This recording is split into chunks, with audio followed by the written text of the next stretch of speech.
गंधराज या गार्डेनिया बहुत ही खुशबू फैलाने वाला पौधा होता है, बहुत ही अच्छी इसकी फ्रेग्रेंस होती है और भारत का एक लोकप्रिय पौधा भी है। लेकिन यदि ये पौधा सूख रहा है, पहले से है आपके पास और आप इसकी केयर नहीं कर पा रहे हैं, तो ये वीडियो आपको बहुत हद तक हेल्प करेगा। गंधराज के पौधे को फैब में खाद ज़रूर देना चाहिए। फैब में जब अच्छे से फीड करते हैं तो आप बरसातों तक इसमें फ्लावरिंग ले सकते हैं। सबसे ज़्यादा कॉमन प्रॉब्लम जो होती है गंधराज में वो 2 ही होती है। एक तो पत्तियाँ बहुत जल्दी पीली होती हैं, दूसरा कलियाँ बिना खिले गिर जाती हैं। अब तक मैंने ये 2 ही कॉमन प्रॉब्लम इसमें देखा है। इन दोनों ही प्रॉब्लम का सॉल्यूशन आज के वीडियो में मैं आपको बताने वाली हूँ। सबसे पहली टिप जो होगी गंधराज के लिए वो ये है कि गंधराज तेज़ सर्दी में और तेज़ गर्मी में कभी भी खिलता नहीं है। जैसे आप मेरे पौधे में देख रहे हैं, कलियां बन रही थी लेकिन खिल नहीं पा रही थी, कलियां झुक जा रही थी। ऐसा इसलिए क्योंकि तेज़ सर्दी थी और नवंबर दिसंबर में ये पौधा डॉर्मेंट हो जाता है। यही सेम सिचुएशन समर में भी देखने को मिलेगा। तो आप इस पौधे को सेमी शेड में रखेंगे, सर्दियों में भी और गर्मियों में भी। जब तेज़ धूप हो, इस पौधे को ऐसे जगह पे रख दीजिए जहाँ पर कि इसे सिर्फ आप यूँ कह सकते हैं सुबह की धूप मिले, दोपहर की धूप से बचा कर रखेंगे। गंधराज के पौधे को अभी आप नर्सरी से लेकर के भी लगा सकते हैं। इसकी कटिंग भी बहुत आसानी से लग जाती है और यदि आपके पास ये पौधा है और रिपॉट करना चाहते हैं तो फैब के मंथ में आसानी से रिपॉट कर सकते हैं। गंधराज के पौधे पर यदि कलियां गिरने लगी हैं, मतलब आपके पौधे में कैल्शियम की कमी हो रही है, तो जो खाद मैं आपको बता रही हूँ ये आपके पौधे की पत्तियों को लश ग्रीन करने के साथ साथ ये जो कलियां बिना खिले गिर जाती हैं, इस तरीके से येलोइश होती हैं, उन्हें भी रोकने में मदद करेगा। अगली इंपॉर्टेंट चीज़ ये है कि गंधराज के पौधे को कभी भी तेज़ धूप की ज़रूरत नहीं होती है। आप यदि किसी को ऐसा लगता है कि जैसे सारे पौधों को तेज़ सनलाइट चाहिए, ज़्यादा सनलाइट चाहिए, गंधराज के लिए बिल्कुल भी तेज़ धूप नहीं चाहिए। बल्कि गर्मियों में छाया में ये पौधा फ्लावरिंग करता है मेरे यहाँ।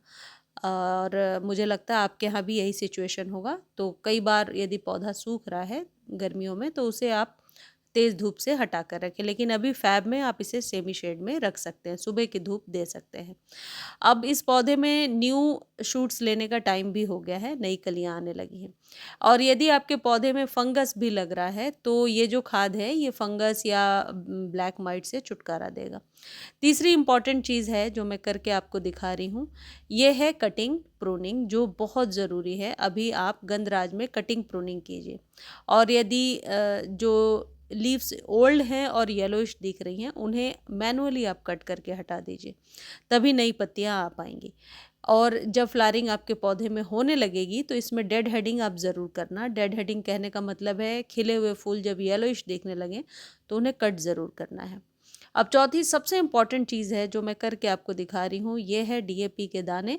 डीएपी के 5 से 7 दाने अभी आप फैब में अपने गंधराज के पौधे को ज़रूर दे दीजिए। बहुत जल्दी सॉइल में डिकम्पोज हो जाता है और प्रोसेस स्टार्ट कर देता है, जड़ों को ये मजबूत भी करता है। अगली जो चीज़ है, ये जो आप देख रहे हैं वाइट सी चीज़, ये कैल्शियम नाइट्रेट की गोलियां हैं। हालांकि मेरे यहाँ मेल्ट हो गई हैं, इसमें थोड़ा पानी चला गया था, अदरवाइज़ ये दानेदार ग्रेनुअल्स मिलते हैं। और ये जो वाइट पाउडर आप देख रहे हैं ये है एनपीके। ये दोनों ही इम्पॉर्टेंट खाद है आपके गंधराज के लिए। वैसे तो गंधराज एक बहुत ही सुंदर खुशबूदार पौधा है, लेकिन इसकी केयर थोड़ी सी आपको अलग से करनी होती है और मेरे पास 3-4 सालों से वही गंधराज है, इसलिए मैंने देखा है कि खाद वगैरह की सही मात्रा इस पौधे को चाहिए होती है। अब इसके लिए आपको क्या करना होगा, ये जो कैल्शियम नाइट्रेट है इसे आधे चम्मच के करीब लेना है और आधे चम्मच एनपीके लेना है, अलग अलग भी ले सकते हैं। और इसे पानी में डाल करके स्प्रे करना है। जब इस पौधे को आप पानी में डालकर स्प्रे करेंगे तो क्या क्या फ़ायदे होंगे ये भी जान लीजिए। पत्तियां जो हैं जो येलो हो रही थी वो लश ग्रीन निकल कर आने लगेंगी। साथ ही साथ आपका पौधा ग्रोथ ले लेगा बहुत जल्दी, जो कि फैब में ग्रोथ होती ही है पौधे में। अगली चीज़, ये जो कैल्शियम की गोलियां हैं ये जो कलियां हैं गिर जाती हैं उनको गिरने से रोकेगा। आप इसका स्प्रे कर सकते हैं, पानी में घोल करके डायरेक्ट सॉइल में डाल सकते हैं, डायरेक्टली सॉइल में भी डाल सकते हैं। इन सभी जो खाद मैं आपको बता रही हूँ इनको खरीदने का लिंक डिस्क्रिप्शन में दे दिया है। लिंक यदि कॉपी नहीं कर पा रहे हैं तो आप टेक्स्ट करेंगे तो आपको लिंक प्रोवाइड हो जाएगा। अब इनमें से कोई चीज़ आपके पास पहले से है तो उसे आज ही वीडियो देखने के बाद पानी में डाल करके स्प्रे कर दीजिए। वो स्प्रे करने का रिज़ल्ट हमेशा आपको बेहतर मिलेगा, 10 से 15 दिनों में ही कलियों से भर जाएगा आपका पौधा। लेकिन गंधराज जब एक बार फ्लावरिंग करता है और जब आप डेड हेडिंग कर देते हैं, उसके बाद यदि आप नहीं इसे अच्छे से फीड करेंगे तो दोबारा फूल नहीं खिलते हैं। ये भी एक फैक्ट है, तो ये आप ध्यान रखिएगा।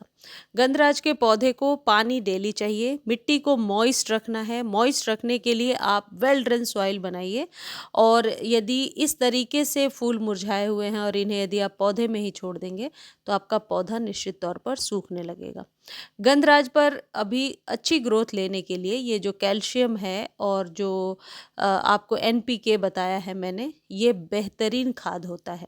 लेकिन रूट फीडिंग ज़रूरी है, जो कल परसों के वीडियो में मैंने आपको बताया है। उसके लिए वर्मी कंपोस्ट, नीम खली या काउडंग मैन्योर, ये कोई बहुत महंगी खाद नहीं है, सस्ती सी खाद होती है। इनको आप निश्चित तौर पर गमले में एक मुट्ठी डाल दीजिए, 1-2 चम्मच डाल सकते हैं। गंधराज के लिए जो आइडियल पॉट साइज़ है वो हमेशा 6 से 8 इंच ही होता है। यदि ज़मीन में लगा हुआ है, मैंने ज़मीन में लगा हुआ गंधराज भी देखा है, अभी आपको दिखा रही हूँ। देखिए कुछ इस तरीके से ज़मीन में ये बिल्कुल पेड़नुमा आकृति ले लेता है, और इसकी पत्तियां फिर भी हल्की येलोइश नज़र आती हैं, तो उसके लिए ज़्यादा घबराने की ज़रूरत नहीं है। और ज़मीन में यदि पौधा लगा हुआ है तो बहुत खाद देने की ज़रूरत नहीं है। गुड़ाई करके बस आप काउडंग मैन्योर या वर्मी कंपोस्ट 2-2 मुट्ठी जड़ों के पास दबा दीजिए। और यदि गमले में है तो आपको थोड़ी स्पेशल केयर अभी फैब में करनी पड़ेगी। कहने का मतलब है, यदि 5 ज़रूरी चीज़ें हम देखें तो सेमी शेड में रखना है, पत्तों को मैनुअली निकाल देना है, रिपॉट और कटिंग ज़रूर करना है फैब में। नई कलियां बन रही हैं यदि, तो कलियों पर किसी भी तरीके के केमिकल का छिड़काव नहीं करना है, और इसके लिए 6 से 8 इंच पॉट साइज़ सही होता है।